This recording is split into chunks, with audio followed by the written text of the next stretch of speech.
She was a woman of striking beauty and commanding presence.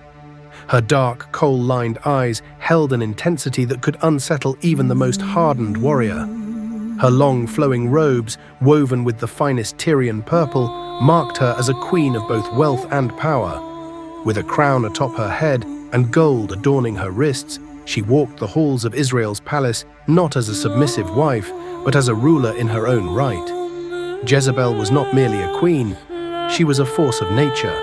She was born to rule, raised in the grandeur of Sidon, where her father, King Ethbaal, had taught her the ways of diplomacy, warfare, and the gods of her people. To her, power was not something to be shared. It was something to be wielded with precision and without apology.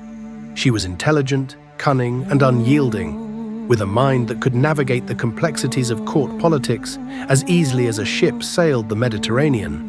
She spoke with conviction, acted with purpose, and loved with intensity, but she was also feared, for her enemies knew that beneath her regal grace lay a heart unyielding as iron and ruthless as fire.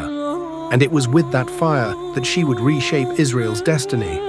Jezebel arrived in Israel as a foreign princess, a daughter of Phoenicia, married to King Ahab of Israel in a political alliance. But she did not come as a mere consort, she came to rule.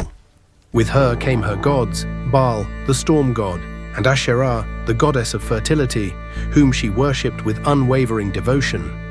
She despised the Israelite prophets who clung to Yahweh, and she sought to turn the kingdom into a nation that honored her gods. Temples were built, altars were raised, and prophets of Baal filled the courts. But her rise was not without resistance. The prophet Elijah, fiery and relentless, stood against her. He challenged her priests on Mount Carmel, where the power of Yahweh was displayed in a spectacle of fire from heaven. Jezebel's gods were humiliated, her prophets slain. But rather than cower in defeat, Jezebel roared with vengeance. She sent word to Elijah himself, "By this time tomorrow, you will be as dead as my priests." Elijah fled into the wilderness, but her battle was far from over. Jezebel's influence was not limited to religious affairs. She was also a master of political maneuvering. When King Ahab longed for Naboth's vineyard but was refused, he sulked like a child. Jezebel, unimpressed by his weakness, took matters into her own hands. She forged royal letters, orchestrated a false trial, and had Naboth wrongly accused of blasphemy. The innocent man was stoned to death, and Ahab took possession of the land. It was a masterstroke of ruthlessness, but it would not be forgotten. Elijah, ever the voice of judgment, prophesied against her, "Dogs will devour Jezebel by the wall of Jezreel." Years later, Ahab was dead, and her son Joram ruled in his place. But a new threat had risen: Jehu, a commander destined to overthrow her dynasty.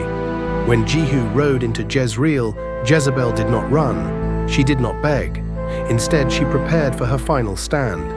She painted her eyes with kohl, adorned herself in regal finery, and stood at the palace window, a queen until the end. With her voice dripping in defiance, she called out to Jehu, "Have you come in peace, O Zimri, murderer of your master?" But Jehu was unmoved. He looked up and called to her servants, "Who is on my side?" And in that moment, Jezebel's own eunuchs betrayed her. They seized their queen and threw her from the window. She plummeted, her royal robes billowing as she crashed onto the stone below. Blood splattered against the walls, and before her body could even be claimed, the dogs of Jezreel devoured her flesh, leaving behind only her skull, hands, and feet, just as the prophet had foretold. History remembers Jezebel as a villain, a temptress, a symbol of wickedness.